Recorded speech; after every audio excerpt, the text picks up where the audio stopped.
I'm your host, Zarathustra, broadcasting live from Tulum, Mexico.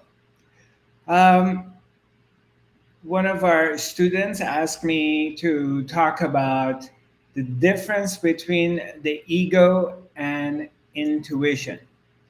So it's a very, very good topic. I think a lot of people can benefit from this, and we're gonna dive deep into it, and hopefully I'll be able to shine some light on the whole topic, and it would be of some value and benefit to you. So let's talk about what is ego. And a lot of people all over the world, they're struggling with uh, especially, I mean, people who have come to spirituality and they're doing self realization, self work, and they have become aware of a phenomena called the ego. And some are working on getting rid of their ego. And as you're working on your own ego to get rid of it, you also become very aware of other people's ego, and especially when someone is ego tripping, and and uh, and it becomes very, very clear, ego tripping, and the whole phenomena. And then we, in the same time, we talk about our intuition and our intuitive knowing, and when we eventually have a transformation that we move from the head to the heart. And a lot of us in our upbringing, especially in the Western world, or if we come from very analytical families, that they train us to become thinkers, and we have to think about this, that, think about our future, and blah, blah, blah. So, and some who are pulled into this spiritual realm, eventually they discover about the power of their intuitive knowing, and there's a lot of topics, a lot of talk about operating from your heart. So, and follow your intuition. So we will delve into the both sides and discover what they are. When it comes to ego is just simply thoughts. That's all it is. Ego is thoughts. Whatever thoughts going into the mind is the ego. And also that sense of the personal doer. I am somebody capable of making my own decisions. I am somebody separated from the whole. I am somebody that who is the author of my own life. I author my destiny. I'm the one who's deciding what to do, and so I'm my personal doership. So this feeling, this sense that there is separation, this sense that I need to look after myself, this sense that if I don't take care of myself, no one else is going to take care of me. And I need to be worried about my future. I have to be worried about my well being, because no one else is going to take care of me. So, so all human beings from the age between 2 to 3, they start to develop a sense of separation. And because of that, which is all designed to be in this way, it's all designed through the universal laws, that we pick up this sense, which it differs us from the rest of creation, which is the animals. They don't have that sense of separation. This They don't have this sense of egoic. I'm sorry, I'm going to correct myself. They don't have this me. Uh, so because of that, we want to look at the human being is a three-dimensional object. Everything in the realm of perceiving, touching, smelling, whether you're sensing, whether it's thoughts, whether it's your emotions, uh, they're all objects. So we're in this realm of three dimensions, including our thoughts and our emotions. And of course, our body is a three-dimensional object. So there's no difference between these objects. Animals are three-dimensional objects. Vegetations, they're alive. Vegetables, they're three-dimensional objects, such as, and anything else that exists on this planet is a three-dimensional object. That's what it is. The difference is that we are thinking, and we have this feeling that we are choosing our destiny. There's this sense, but it's a false sense. It's not real. It appears to be real, but it's not. Why? Because after awakening, it's very clear that it never existed.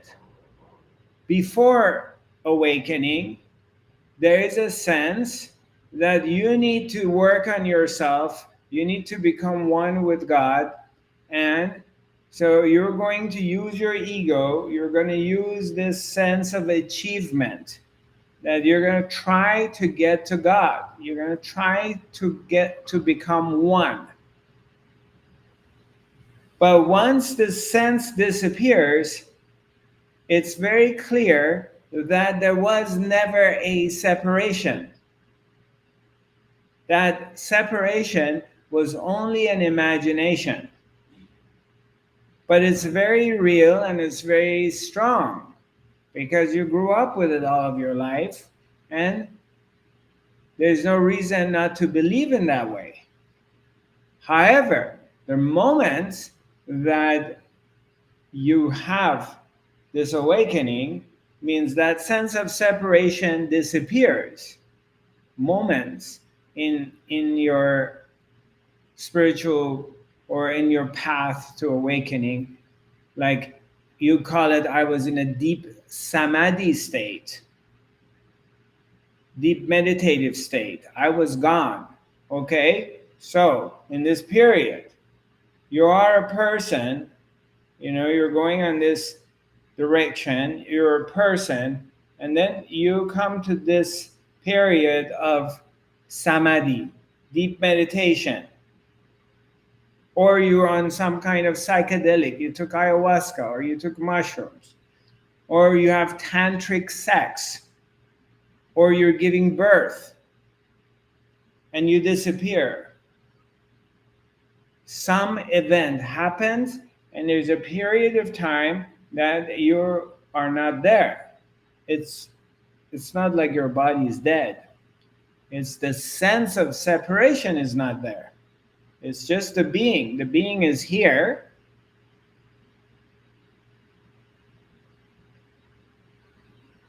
But it's not identified with an object. So this period, you're gone, and then you come back here. When you come back here, you look back and you say, Zarathustra, I was gone. Oh my God, I was gone. But, okay, now you're back to being a person. The ego comes and says, I was gone.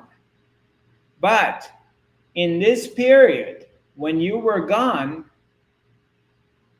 you never say, I am gone, because there is no I. There is no you proclaiming you're gone. So during this period, there's no claim because there's nobody there to claim it. It's in the absence of a separated person. Then the ego comes back. The sense of the personal doer, the sense that I am someone doing something, that comes back. And with that comes the suffering. With that comes all desires and all the goodies and all the bad stuff. The ups and downs come. All the struggle, all search and effort that I need to meditate. I need to get to God. I need to be holy. Maybe if I start waking up at 5 in the morning meditating, I can reach God. Maybe if I become vegetarian, I can reach God. If I stop smoking cigarettes, I can reach God. If I stop having sex, I can reach God. Or if I have more sex, I can reach God.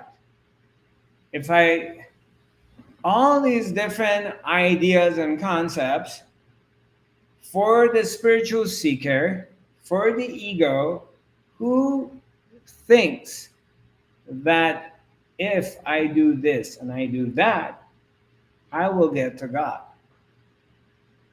So ego is nothing but a bundle of thoughts being claimed by somebody who thinks that it's a person.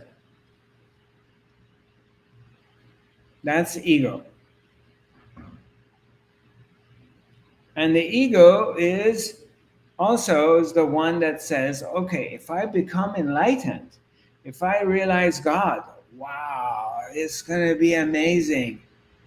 I just can't imagine what is it going to be like when I awaken. So what happens is the ego, this sense of separation, this thought, I am somebody. Now it's postponing this awakening to another time, to a future time.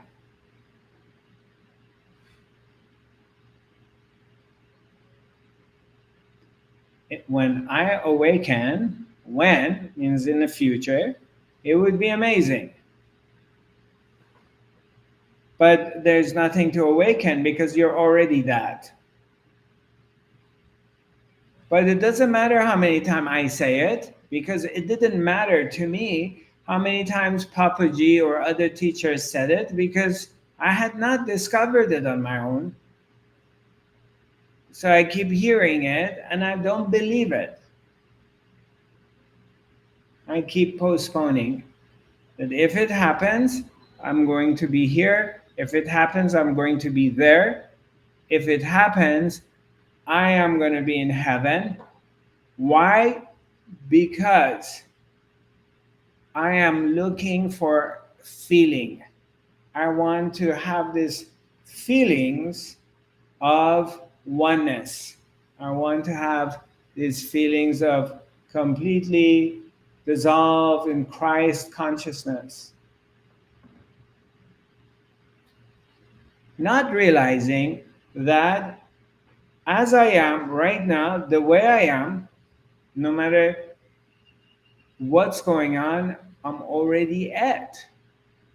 There is no separation because separation does not exist. It's just a concept. It can exist. Nothing separated from anything. It's all one. And it's never been separated. Such thing doesn't exist except in our imagination. Because the whole thing is here, the whole thing is right now, And the whole thing, you've been in it ever since the ever since, and there's no way to be out of it. The rest is the thoughts creating this illusion. That's all it is. In the absence of the thoughts, everything is clear. So, that is ego. Uno momento, I need to get my remote control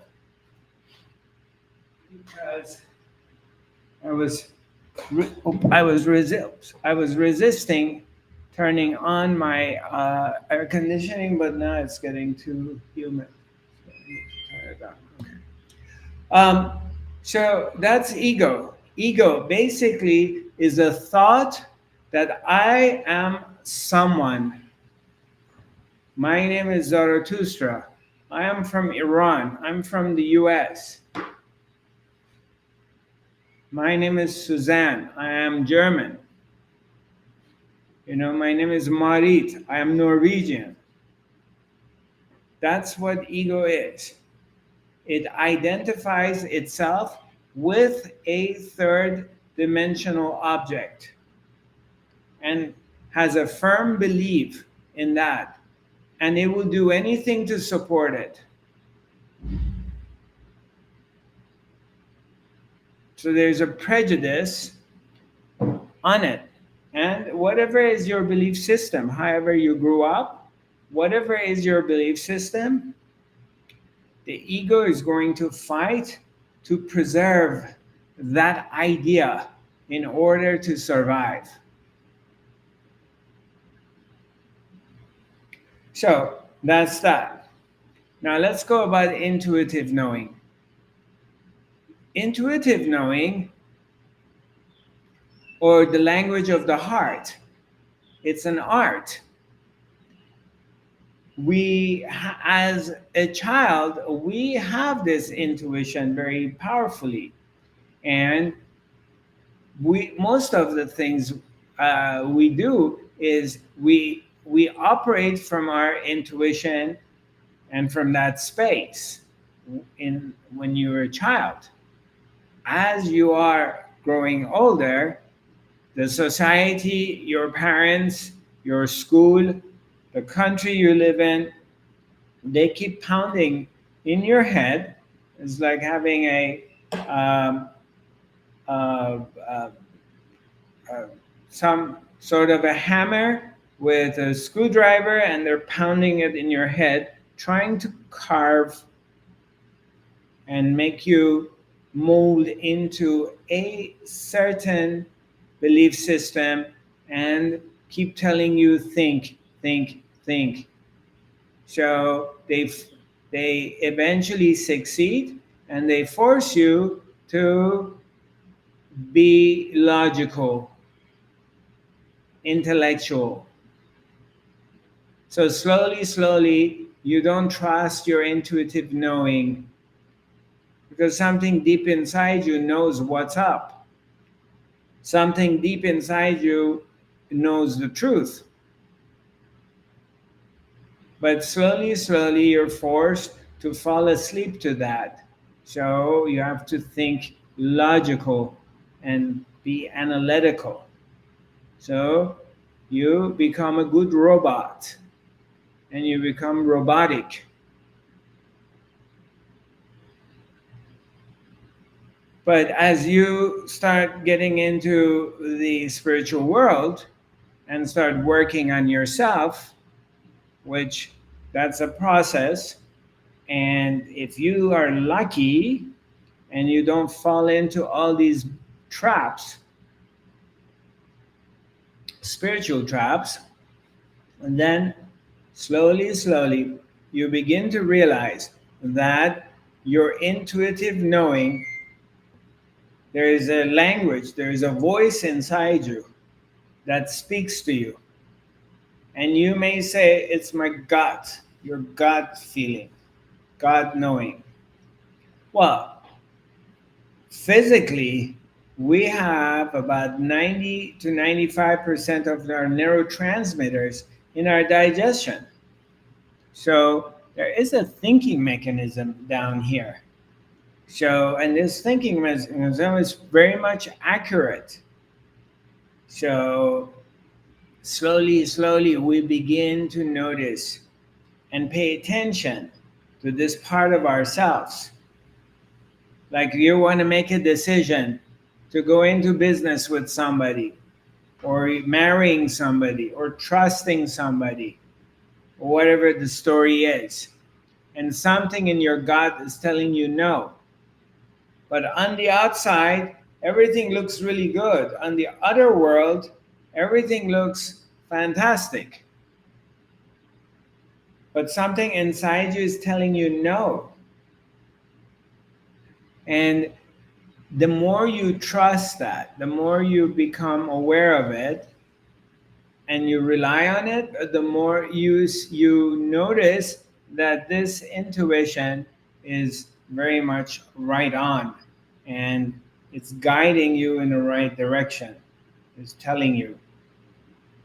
Now, it's easy to ego trip, which I've seen that people mistaken this intuitive knowing with the ego.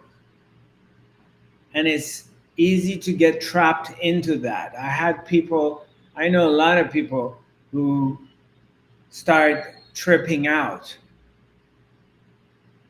And, just, yeah, you know, my, they're mistaken their intuition and intuitive knowing with their analytical knowing.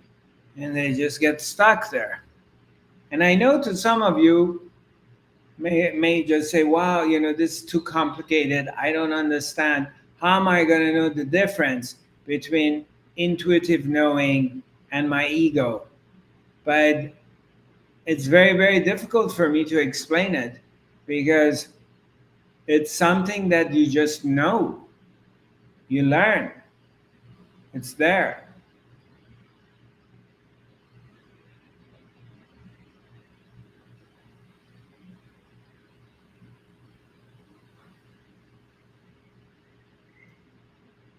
Because with intuitive knowing, there's no thinking, there's no mind fucking, there's no debate. Your intuitive knowing, it just knows. And you know. But then your mind may come, all the thoughts may come and clutter it. And you second guess yourself.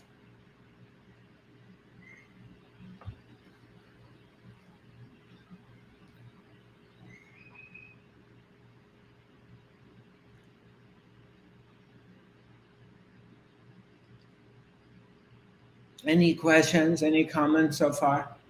Yeah, go ahead. I have a comment. I'm I have a few professions working with people. I'm a Waldorf or Rudolf Steiner kindergartner. I'm a teacher for youth people who learn a profession in a school, and I'm a teacher for people with handicaps. Okay. And I'm a mother. And I can say to look, and I work with very old people. And I learned to look to the very old people. They go back to become child once more. And we must look to kids in the age between born and to get 3 years old. And if they do some creative work, and then we can learn so much what is to be connected with the intuition, because they always only do. And they don't need so much pedagogues who say them, you must do this and do this. We must leave them doing their own things, and then they are in their intuition, and we can learn a lot from it. Beautiful. It's my tip. I do this so often. Right. And I do this in the time when I was a teacher also. Beautiful. So you obviously, clearly, you have discovered the difference between analytical thinking and intuitive knowing.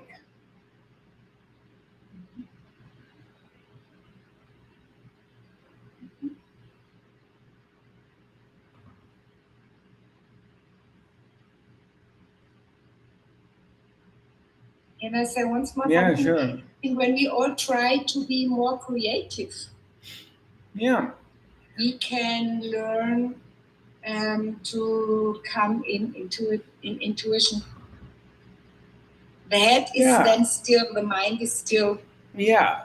You see that with musicians, with artists. You know, you do paintings, you do sculptures, you do any kind of art.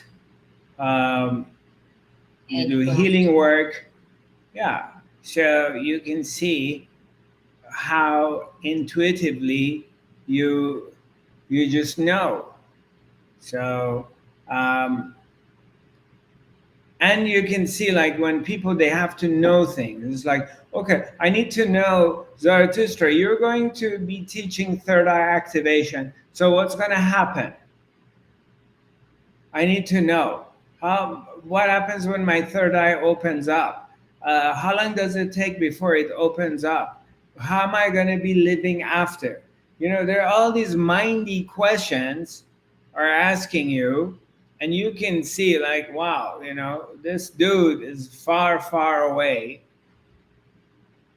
from activating his mind or her mind because it's going to be very, very difficult because this guy is operating from his head. And for me, it's like, I don't know. I don't know how long it's going to take for your third eye to open up. I don't know how you're going to be after it opens up. I don't know. uh, You know, it's like they have to know everything because they're in their head. They want to understand God with their head. They want to understand love with their head. And you run into a lot of people like that. So good luck trying to teach them how to follow their intuition. Could be very frustrating. So, anybody else has got a question or comment? Yeah, go ahead, Eva. You have to unmute yourself. Well, I have always been asking, is it intuition or am I afraid of something? So it's like the warning, don't do that. Right. And I have always doubted, is it only a scarcity or something like that? Uh huh. Okay. I think it was for 4 months ago, I learned. Now I have learned to trust my intuition because I did an eye operation, which I really felt I shouldn't do. Okay. But I did anyhow.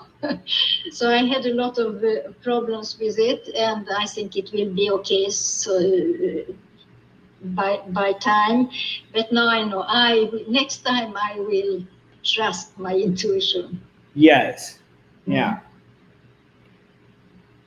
Yeah, it's wonderful. I mean, also just know that was a plan of the universe.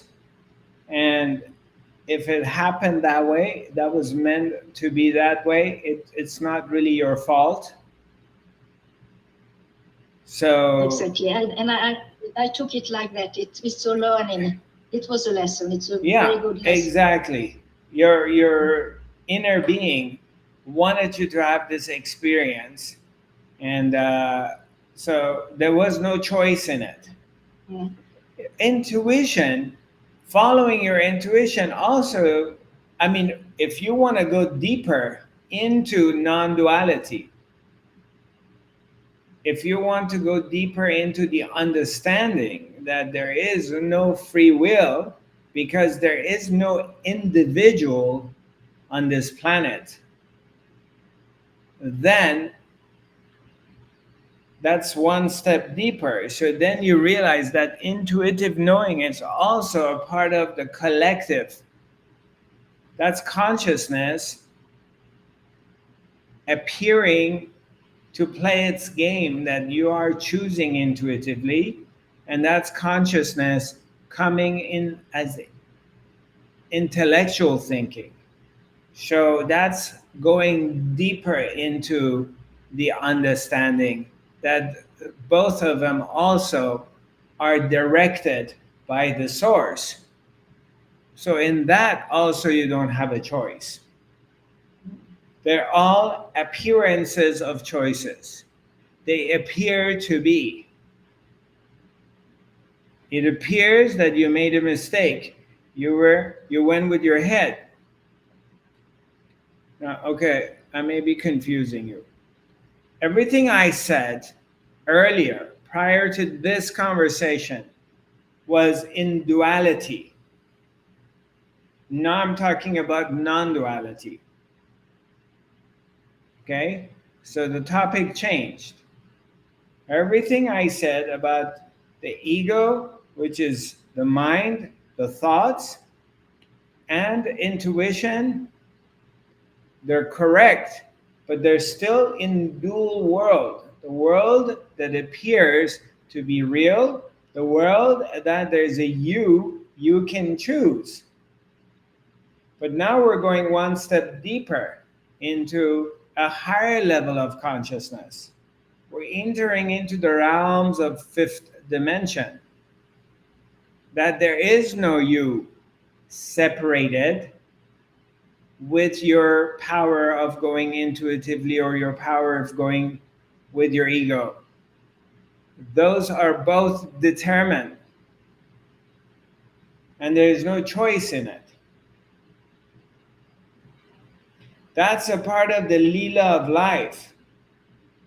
That's a part of the dance of consciousness, playing with itself and fooling itself, making itself believe that there is choice. But there was no choice. In the case of Eva, there was no choice. It was already predestined. She had to have this operation, whether her intuition says yes or no. And then later, the mind will come and say, you screwed up. You should have gone with your intuition. But this was all predestined. There was no other way. It had to be that way. This is one step going deeper, one step going higher into the ultimate consciousness. But if you step down from the ultimate consciousness, from the top of the pyramid, you come a little bit one step below, then yes, there is choice, or the appearance of choice. But if you go one step higher, there's none. Whatever you do and happens to you is exactly the way it was supposed to be.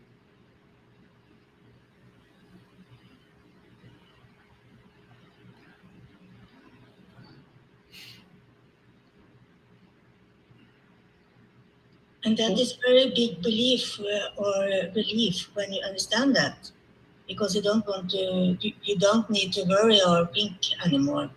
You know, everything is happening just the right way.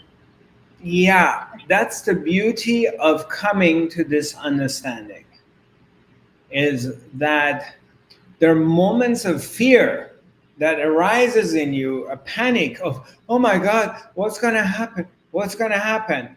But the moment you remember, you know, I'm not talking about someone who's fully realized, because at that moment, none of these things are there anymore. There's only thoughts passing through. But prior to get to that point, you've gone deeper into the understanding. You still have a sense of separation.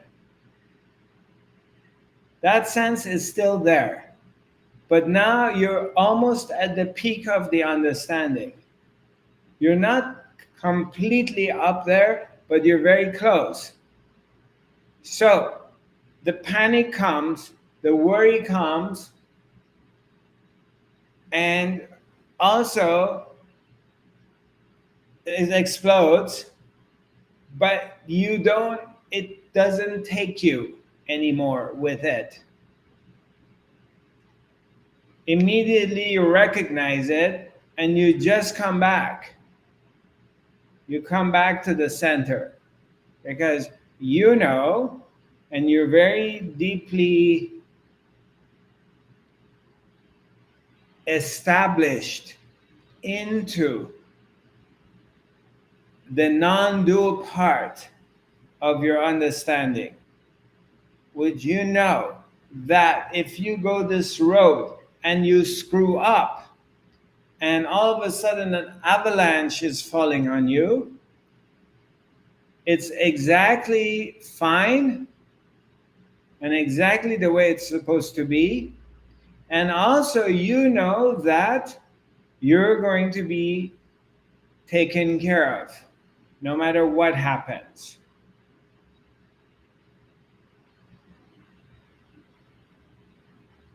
So there are moments of panic and eruption of, oh my God, what's going to happen? And then, whoom, you come back into the center because you know that the same force that created this issue is the same force is going to solve it. And that's the beauty of the understanding. That's the beauty of this teaching, because you have you've become free from suffering, free of mistakes, free of making a wrong decision, because there is no longer any wrong decisions. You can't fuck up because it's not you deciding it. And you can't, your best friend all of a sudden starts making a lot of money. They got into some kind of business. One moment, please. Just one moment. I need to do something with my air conditioning.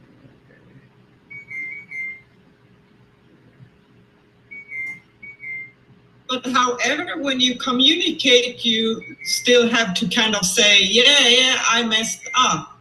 Oh, yeah. Right? Yeah. Oh, yeah. With ordinary people, yeah.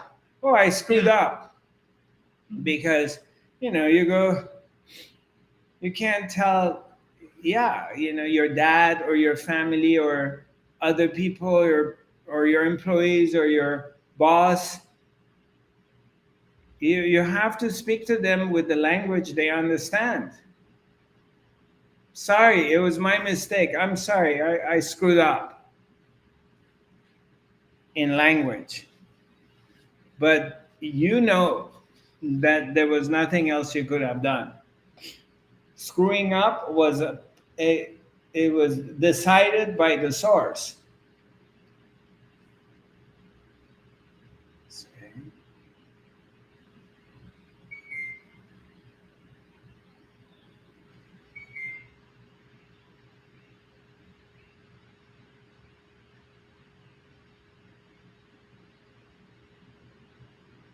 Okay.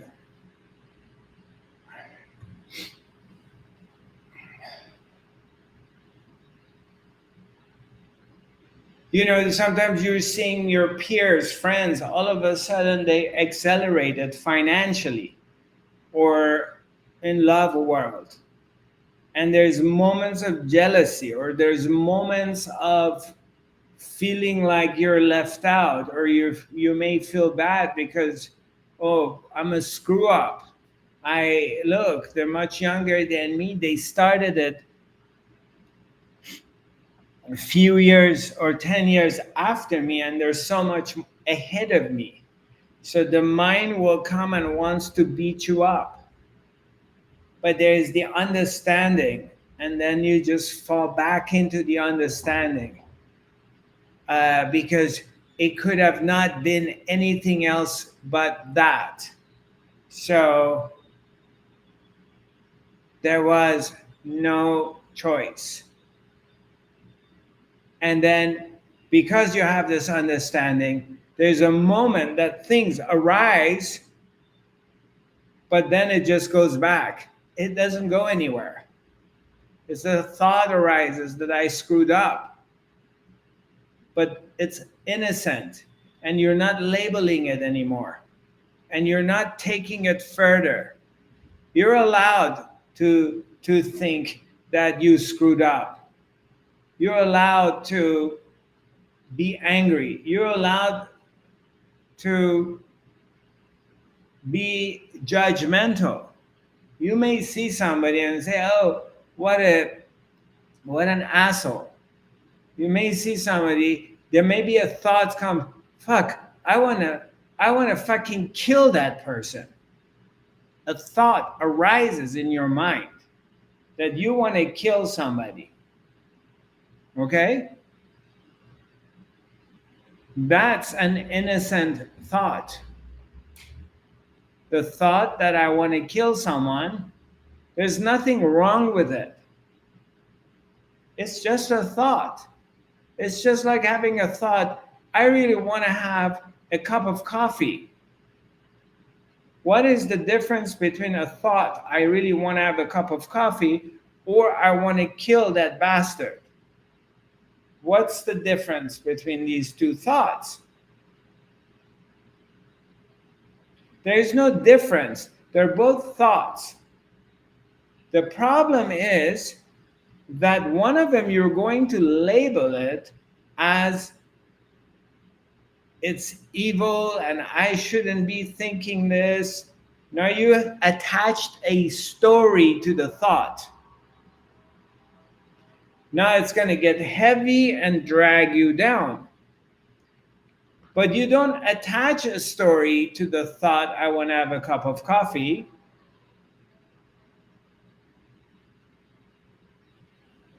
There is no story. There's no guilt feeling. There's no glory to it. There's no self-sabotage or self-anger. But if you, let's say you think your best friend's husband or boyfriend, he's hot, sexy, and she's introducing him to you, and she's your best friend, or she's your sister, or she's your friend. You go home and you're thinking, oh my God, I mean, I can't believe if I'm making love to this guy, I want to just be in bed with this guy. The thoughts come. Let's say you entertain these thoughts. You're thinking about having sex with your sister's husband, with your best friend's boyfriend, whatever. Has it ever happened to you? Of course it has. Everyone has thought that at one point or the other. But it's an innocent thought. There's nothing wrong with this thought. Why? Because it's just a thought. You're allowed to think that. And then it goes away. Because you don't have a choice to choose what to think and what not to think. If you had a choice, you would be thinking about good stuff, angels, Jesus, thinking of positivity from the time you wake up to the time you go to bed. You don't have a choice about what to think and what not to think. The thought arises. The problem is you're going to attach a story to the thought, a story of guilt. I shouldn't be thinking like that. I should be ashamed for these thoughts. The original thought is an innocent thought. You think it, done, it goes. But if you go attach a story to it, now you're in trouble.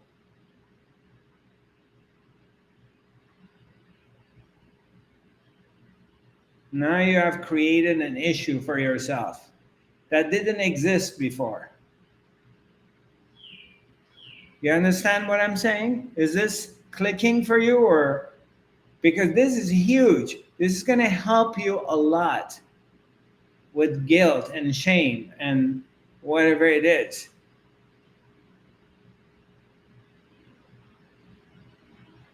Go ahead. Somebody wanted to ask something.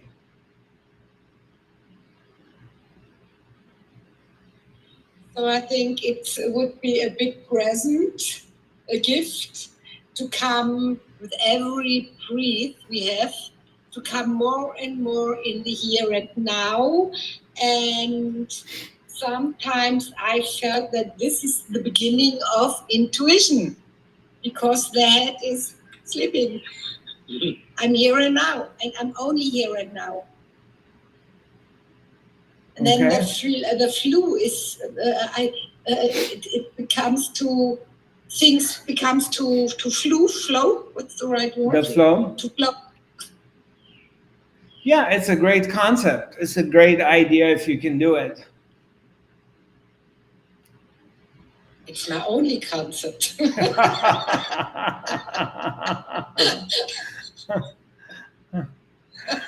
Yeah. Or I go back to my breathe. Susan, please breathe in and out. Or singing. Yeah, I mean, whatever. If it's happening, it's great. If you fall into this breath that you're breathing consciously and you're here and now and it's happening, great. But if it doesn't happen naturally, then there's mind fucking. Oh, I didn't do the breathing to be here and now. Something's wrong with me. Bad girl, Suzanne. You need to get back doing that. Now I feel really bad about myself because I'm not breathing into here and now. Then you have a story, you have a problem. Right. Okay. The reality of it is you can never be outside of here and now, because you know why you can never be outside of here and now? Do you know why? Because every moment is a new moment and it's always here and now. Yeah, because there is nothing outside of here to be there. It's always here and now, because this is the only thing that exists. The rest is non-existing. It's an idea. It's a great idea, but it just doesn't exist.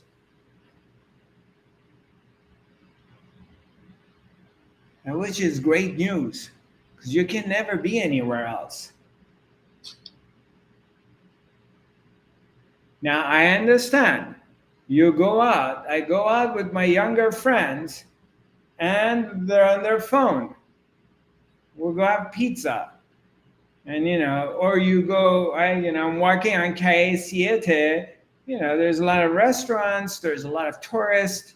You can see like husband and wife with two of their kids, and everybody's looking at their phone at dinner table, and no one's talking to anybody. And I understand you may say, hey, wake up, be here, let's have dinner together. Yes, I understand that. Be here. Or sometimes I'm with my friends and I just have to shake him and say, dude, you told me to go to the beach with you, and now the whole time you're on your phone. Just be here. But even then, when he's not here and he's on his phone, he's still here on his phone. Or if you're daydreaming, let's say you're daydreaming. And I know a lot of people, and I can tell, even if I'm talking on the phone with somebody and I don't see them, the moment they're not there with me, their mind went somewhere else, somehow I know. I can't tell you why or how. And I just say, hey, are you here? Are you listening with me? Oh, yeah, I'm here. I know they're not listening to me. They're browsing on their computer, or they're trying to fix something, immediately there is a disconnection. I can sense it, which I didn't have this ability 20 years ago. But I can. So, are you here? But still, even though they're not listening to me, they're dreaming, their mind went somewhere else. Where, in what time frame does that happen? It's still happening in here and now. Is it making any sense? Good. Wonderful. Well, we're coming close to the end of our academy. Um, a couple of announcements. As most of you do know, I'm returning back to Europe. So the European tour begins with arrival in Warsaw, Poland, and that's going to be around 20th, 21st of May. I think the first event starts on, I believe, from 22nd. So I have a number of different events, both in Warsaw as well as in Hamar, Norway. So after Poland, I go to Norway. So this time I'm only do 2 countries. I'm also offering a 5D, fifth dimensional quantum healing training program. It's a 1-week retreat, and that's going to be in Warsaw, Poland.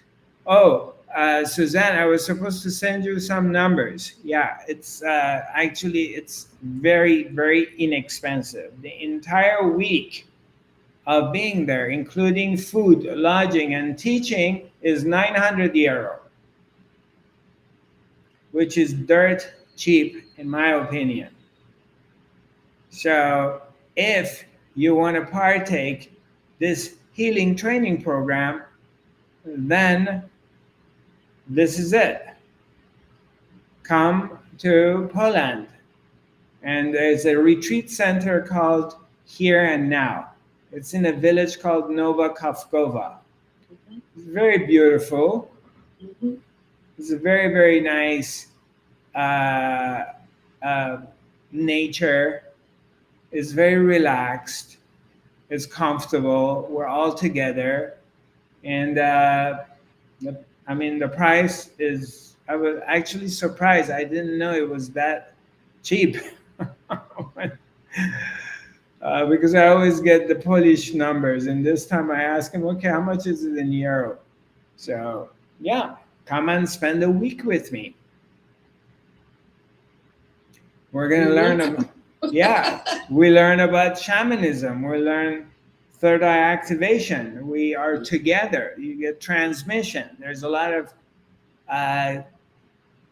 awareness teachings, because I, as you know me, I just don't teach healing techniques. I also teach how to transmit and become a conduit.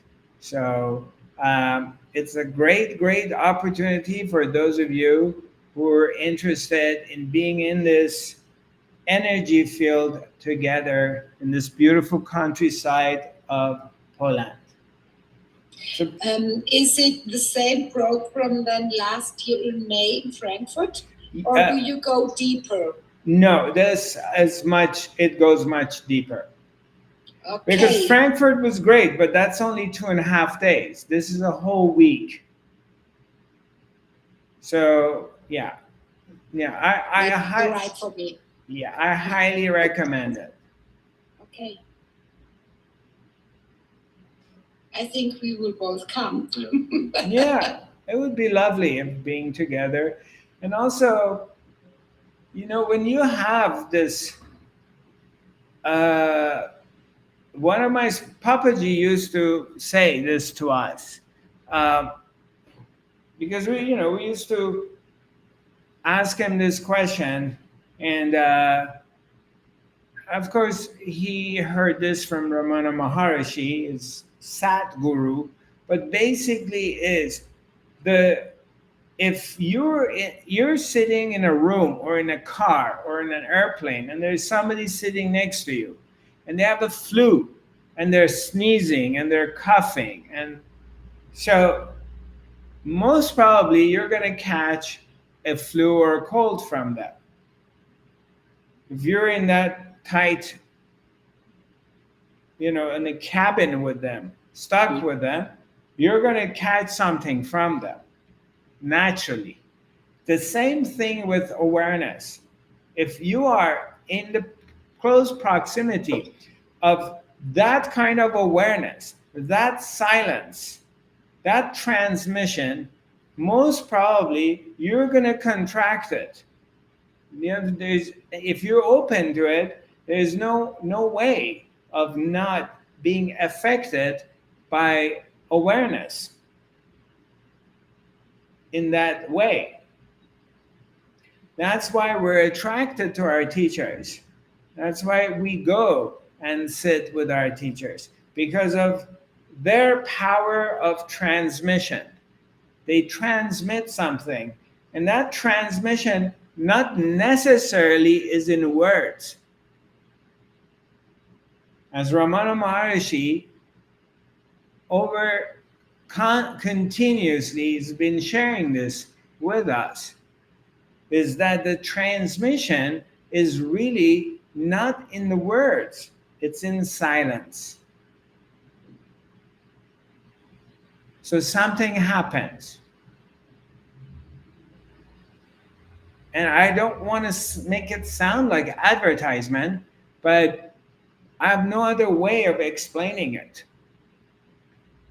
If you can sit with someone who's awakened, go for it. If you have an opportunity to be around somebody who has discovered the self and you can hang out with them, go with them. You don't have to ask questions. Just go and sit there and let them shower you. So this is an opportunity, whether it's like in Hamar, still it's happening, whether it's Poland, it's, in my first, for this coming tour, or the week that we're in the retreat. And we have seen it time and time with Hilde in, what was it? The one in northern Sweden, I forgot the name. In Ore, what's the name of the place? The place we used to have our events at the ski resort. I forgot the name. That was Åre. No, Ore is the name of the town. Oh yeah, Gustamon. Gustamon, right? Gustamon, right? Gustamon was very powerful because there was nowhere to escape. You couldn't run away. And the beauty of the retreat is that you don't have to deal with the world, because it's not like you were in a workshop. At the end of the day, then you're walking on the streets, you're going back to your home, or you have to drive back or take the subway.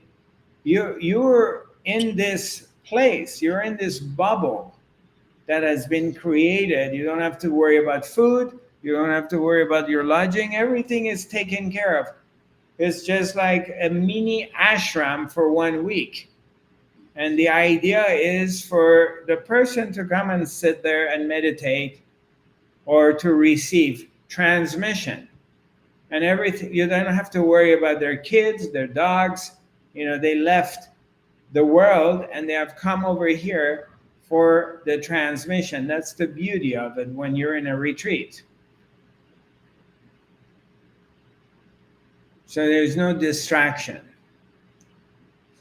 Yeah. Cool.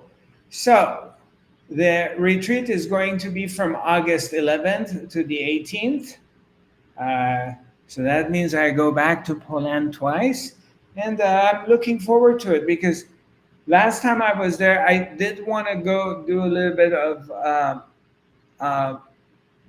sightseeing, but then I had a tight schedule and then I had all my bags and stuff like that. I was a little bit overwhelmed and I didn't. This time I'm hoping I can spend a little bit time afterwards because I hear it's a beautiful country. Renata, you can tell me how beautiful your country is. And I haven't seen anything, it's like, damn, I keep going to all these beautiful countries and I don't really get to see much because I'm just working and then I go to the next country, or it's in the winter time, it's too cold to go wander around. But this is a great summer opportunity for me to go and discover a bit of, at least see something else.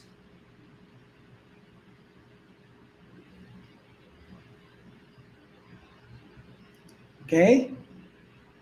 Thank you for joining me. I look forward to seeing you next week. Those of you who are viewing this for the first time, I mean, we're simultaneously recording on Instagram. So, and then this recording is going to go on YouTube, and then we post it on Facebook.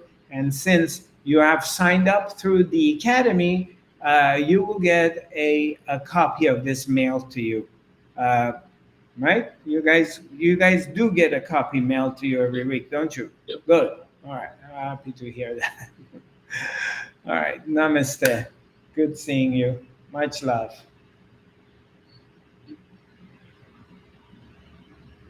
Thank you. You're welcome. Love you all.